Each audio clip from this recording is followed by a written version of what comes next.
no mundo, mas não do mundo. Jesus tinha uma grande preocupação de alcançar as pessoas no mundo inteiro. E para isso, ele nunca temeu enviar os seus filhos para as multidões. No entanto, ele fez advertências e também orou assim. João, capítulo 17, versos 14 a 18, nos relata a oração de Jesus. João 17, 14 a 18. Dei-lhes a tua palavra e o mundo os odiou, pois eles não são do mundo como eu também não sou. Não rogo que os tires do mundo, mas que os proteja do maligno. Eles não são do mundo como eu também não sou. Santifica-os, na verdade, a tua palavra é a verdade. Assim como me enviaste ao mundo, eu os enviei ao mundo. Em favor deles eu me santifico, para que também eles sejam santificados pela verdade. Então Deus não teme enviar seus filhos ao mundo, embora muitos de nós fraquejem ante as tentações, outros se percam, mas Jesus também orou que eles não possam ser dominados pelo maligno, que eles vivam no mundo, mas livres do maligno. Ide pregai o evangelho a todo mundo, disse Jesus. Bom, Mateus capítulo 14, verso 34, fala como Jesus se comportou em relação a esse assunto. Mateus 14, 34 nos diz o seguinte: depois de atravessarem o mar, chegaram a Genezaré. Jesus estava indo para além das conformidades, do conforto de pregar aos seus patrícios, de falar do evangelho para quem já tinha uma base, e indo diretamente ao reino pagão, enfrentar ali, como ele fez também junto aos gadarenos. Agora ele ia ao exterior. A mensagem precisava alcançar o mundo, e Jesus veio para salvar o mundo e todos, não apenas alguns, não apenas um povo ou uma nação, não você, não eu, mas todos. E você e eu somos aqueles que vamos levar Jesus ao conhecimento para levar libertação, liberdade e vida a todos.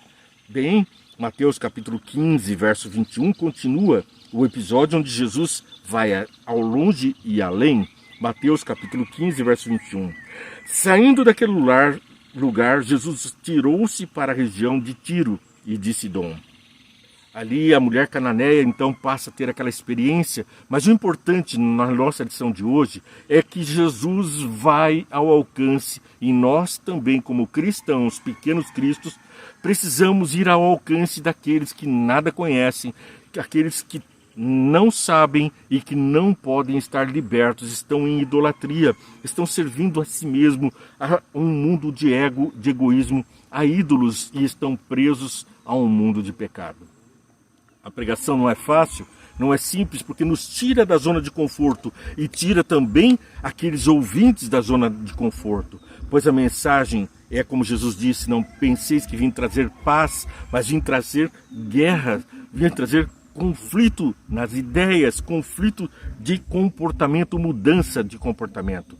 Para isso é preciso ter pleno conhecimento e entendimento da palavra, para que a gente possa aventurar-se no mundo sem as desventuras, ir para o mundo sem se contaminar com o mundo, estar no mundo sem ser do mundo, viver com o mundo, viver com os mundanos, mas como luz do mundo e sal da terra. Nós precisamos estar além daquilo que é a expectativa humana. Alguns tiveram esse risco e sofregaram, feneceram diante dessa tentação. Juízes, capítulo 3, versos 1 ao 6, com ênfase ao verso 6. Vou ler o verso 1, depois o verso 4 e 6. São estas as nações que o Senhor deixou para pôr à prova todos os israelitas que não tinham visto nenhuma das guerras em Canaã. Aqueles não tinham visto as guerras do poder de Deus, estavam conformados, estavam tranquilos, gozando da nova terra. E era preciso então uma maçã no paraíso, uma fruta proibida, uma tentação, uma prova, algo que fortalecesse, que distinguisse o joio do trigo, o santo do profano, os salvos de Jesus daqueles que estavam envolvidos com os salvos, mas que não tinham a mensagem no seu próprio coração. como a parábola de Jesus, algumas sementes foram lançadas nas pedras, outras entre os espinhos, mas algumas em terra boa. Bem, você, espero, esteja vivendo esse evangelho, aceitando essa palavra como sendo uma semente caída em terra boa, porque a palavra de Deus é a terra boa que garante a você a certeza da palavra de Deus que nos tonifica para viver neste mundo. Verso 4 de Juízes, capítulo 3. Essas nações foram deixadas para que por elas os israelitas fossem postos a provas, se obedeceriam aos mandamentos que o Senhor dera aos seus antepassados por meio de Moisés. Os israelitas viviam entre os cananeus, os hititas, os amorreus, os ferezeus, os heveus, os jebuseus. Tomaram as filhas deles em casamento e deram suas filhas aos filhos deles e prestaram culto aos deuses deles. Através de casamentos, as pessoas acabam se apaixonando também pelos usos e costumes e frequentemente abandonam os conselhos paternos, o Deus Pai, e seguem a ídolos, se afastam dos caminhos da proteção de Deus. Assim também em 1 Reis, capítulo 11, versos 1 a 6. Foi assim também com Sansão. Ela que me agrada os olhos, e acabou ficando cego. Acabou sendo traído, tendo seu cabelo cortado pela própria Dalila. E entregue aos seus inimigos para ser zombado, para ser ali diminuído, humilhado e fazer o povo, os filisteus, fazerem pilhéria do próprio Deus. Até que foi alcançado novamente pelo poder do Espírito, e ali então ele mostrou-se novamente converso e está com o poder de Deus em sua vida para vencer o mal dentro de si, no mundo, e estar pronto para um mundo próximo que se avizinha. Aqui talvez a resposta também para a questão do suicídio, pois eis que ele acabou por se suicidar naquele templo, agarrou-se às duas colunas principais e disse: morra eu e os filisteus, e ao derrubar a coluna morreu.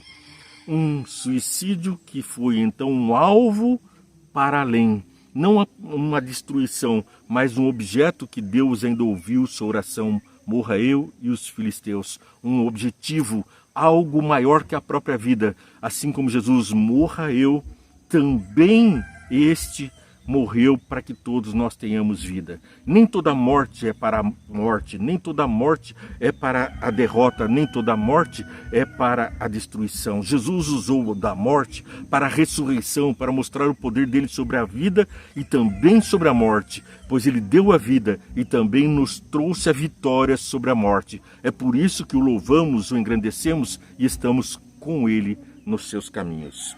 Bem, 1 Reis 11, 1 a 6. O rei Salomão, rei Salomão, quem não ouviu falar das suas glórias, da sua sabedoria?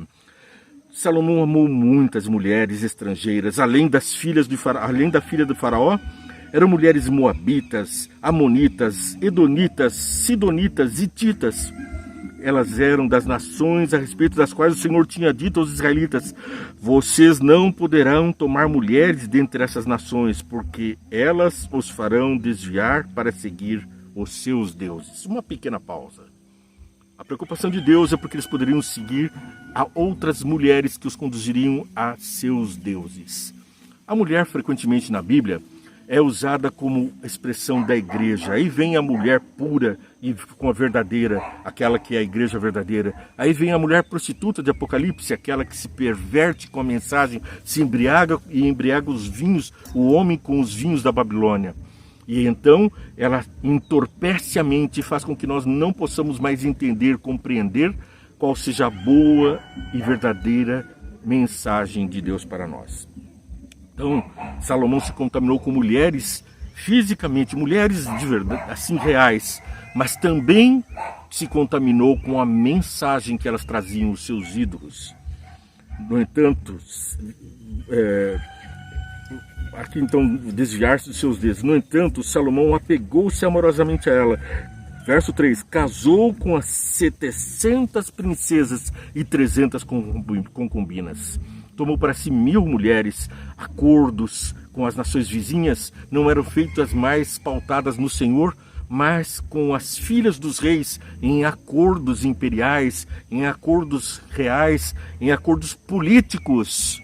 Assim como a Babilônia dos nossos tempos também se pauta em acordos políticos e em falsas mensagens, aceitando a todas as doutrinas, a todas as mulheres, todas as igrejas conduzem a Deus. Não é assim.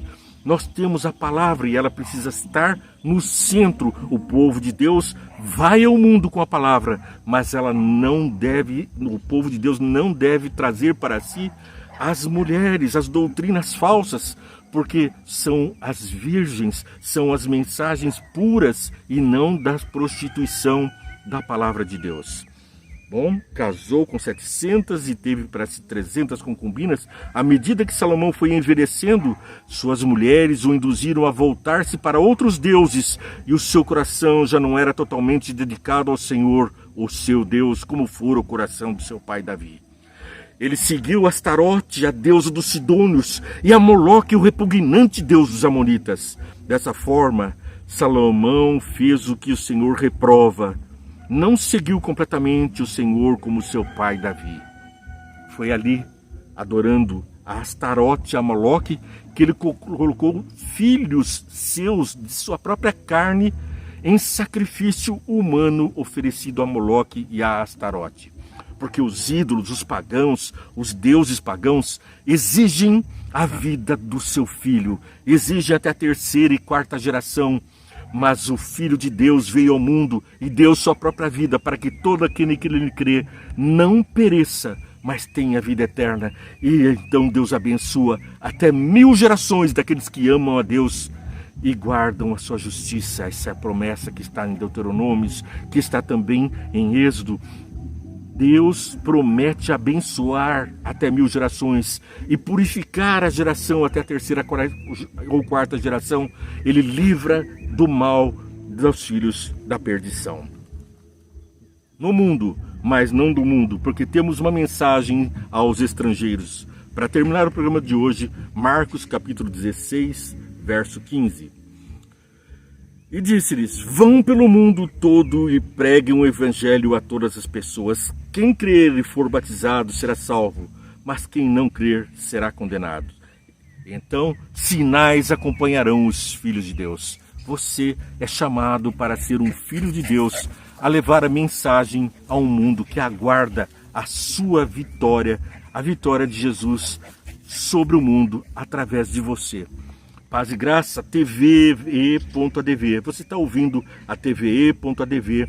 É através dela que essa mensagem alcança você. E ali tem programas 24 horas por dia para que você possa louvar e engrandecer a Deus. É também através da TVE que você vai alcançar o programa Veja e Entende através das mídias sociais. Ali você alcança o programa Veja e Entende e tem acesso aos programas gravados e a toda a nossa programação. Para você seguir, curtir e compartilhar. Que Deus te abençoe muito e venha orar comigo. Pai querido, ao colocarmos os nossos pés diante de Ti, com a Tua palavra aberta, pedimos uma especial bênção aos que estão ouvindo.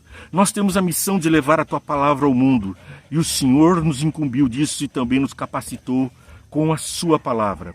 Faz com que nós andemos pelo mundo sem tropeçar no mundo. Faz com que todos nós sejamos luz no mundo e sal da terra, mas que nenhum de nós se torne em trevas e que o sal que há em nós não se torne insípido, pois para nada prestaria. Nós nos colocamos a Teus pés para receber bênçãos e para multiplicar bênçãos aos nossos semelhantes, como também o Senhor fez. Livra-nos do mal, mas faz com que nós também livremos a muitos do mal. É a bênção que eu peço a todos que estão assistindo com o poder do Espírito Santo, em nome de Jesus. Amém. Deus te abençoe e muito.